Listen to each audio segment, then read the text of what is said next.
nosso último paciente do dia veio para receber uma coroa dentária.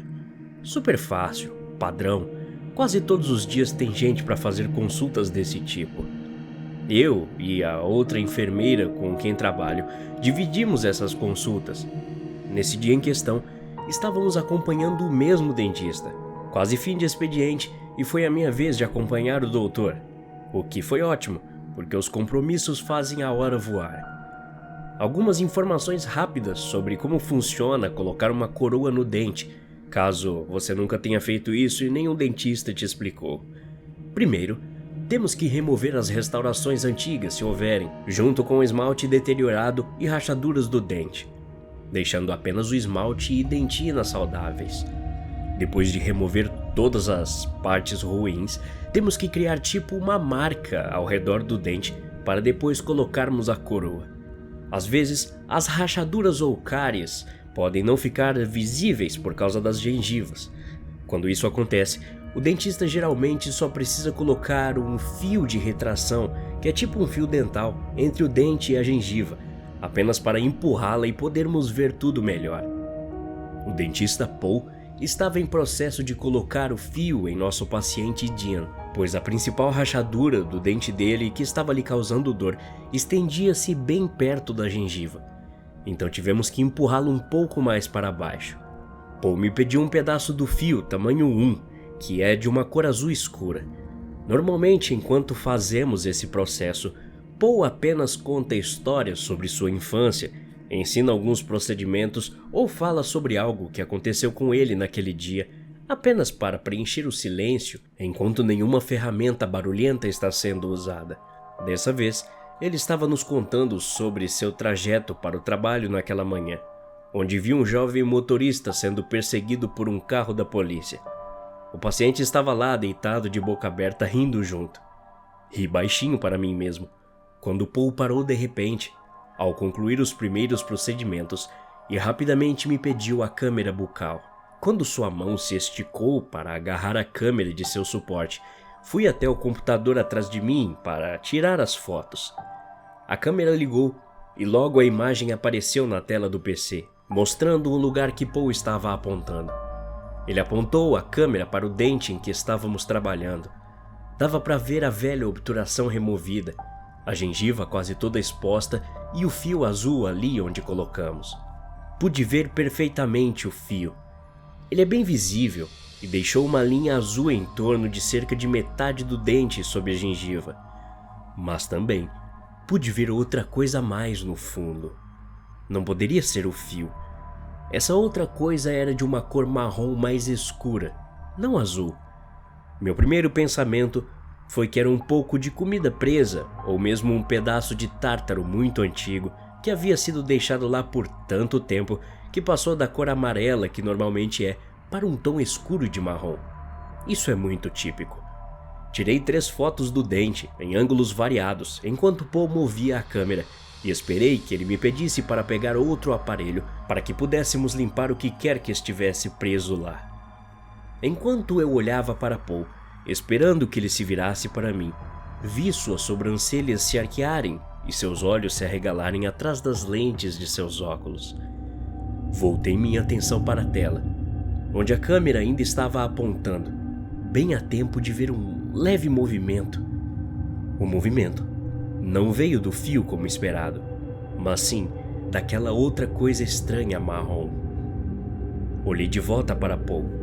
Ele já estava colocando a câmera em seu suporte de volta e pegando a sonda periodontal, que é usada para verificar a saúde da gengiva de um paciente.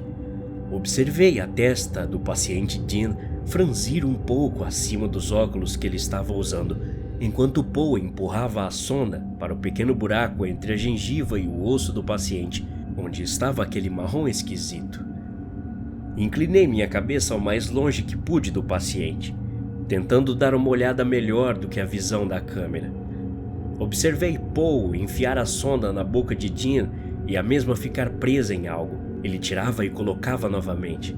Depois de algumas tentativas, eu poderia dizer que o efeito da anestesia local estava começando a passar e Dean estava começando a sentir o que estava acontecendo.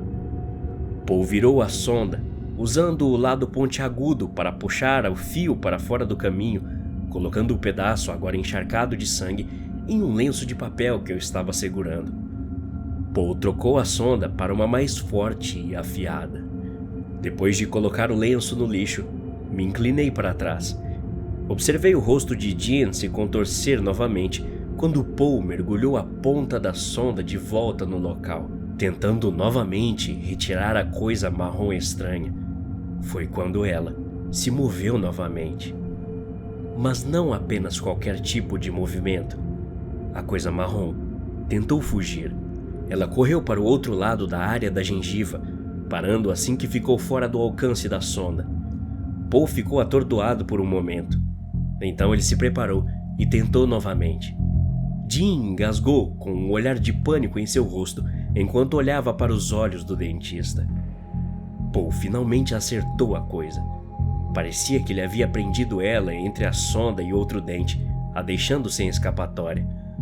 Pude ver a tensão em seu antebraço quando ele puxou a sonda para fora da boca de Jean.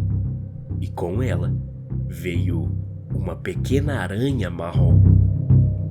Era maior do que parecia quando saiu da gengiva. Suas patas se desenrolaram naquele momento, agora que tinha espaço, e acabou sendo mais ou menos do tamanho de uma unha do dedo mindinho. Ver aquela aranha saindo do dente de Jean foi o suficiente para me fazer quase vomitar na minha máscara.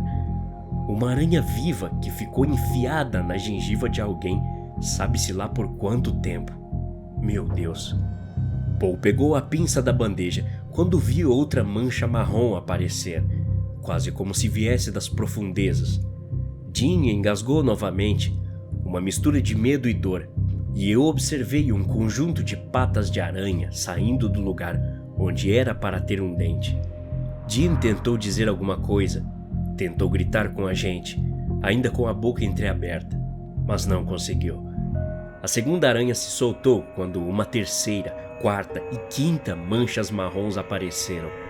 Eu gritei, chamando a atenção de Paul de volta para o dente de Jean. Ele deixou cair o espelho ao mesmo tempo que pulei da cadeira. Tropecei nas rodas da cadeira de Paul e caí no chão como um saco de batatas. Eu podia ouvir Paul chamando a outra enfermeira enquanto minha cabeça batia no chão duro. Então, tudo escureceu. Quando acordei, estava sentado no meu carro, minha mochila do serviço no assento ao meu lado e as chaves na ignição. O sol estava se pondo. Eu não tinha ideia de quanto tempo fiquei sentado lá, ou quanto tempo depois que desmaiei eles devem ter me colocado ali. Resolvi tentar entrar pela porta da frente da clínica, mas estava trancada com todas as luzes apagadas. Ainda não tentei entrar em contato com Paul ou com a outra enfermeira, mas uma parte de mim nunca mais quer voltar lá.